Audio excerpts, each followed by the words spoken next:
Hello everyone. સો ખીલ થયા પછી એના ડાઘ રહી જાય છે, તો એ દૂર કરવા માટે આપણે શું કરવું જોઈએ? તો એના માટે બહુ સિમ્પલ સ્ટેપ્સ છે કે જે તમારે ફોલો કરવા જોઈએ. તો પહેલાં તો જ્યારે પણ તમને ખીલ થાય છે તો તમે એને હાથ વડે ફોડવાની ટ્રાય ના કરો, અથવા તો બીજી હોમ રેમેડીઝ છે કે બીજી કોઈ પણ લોકલ એપ્લિકેશન્સ કે એવું કંઈ લગાવી અને એને દૂર કરવાની ટ્રાય ના કરો, કારણ કે તમે એવું કરશો તો તમને ખીલના ડાઘ પડવાના જ છે. હવે ચલો, એ ખીલના ડાઘ પડી ગયા છે તો એ દૂર કરવા માટે આપણે શું કરી શકીએ?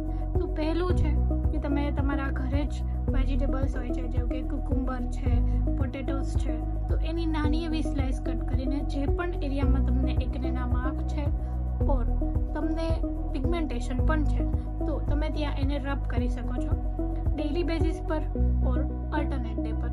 તો એનાથી તમારા એકને માર્ક ઓર તમારું પિગમેન્ટેશન છે એ ઓછું થાય છે. બીજું કે તમે ક્લિન્ઝિંગ મિલ્કથી મસાજ કરી શકો તમારા ફેસ પર. ક્લિન્ઝિંગ મિલ્ક છે એ તમારા ફેસને સૂધિંગ પણ આપશે અને તમારા એકને માર્ક્સને પણ એ ઘટાડશે, અને હા, એકને થતાં પણ ઘટાડશે.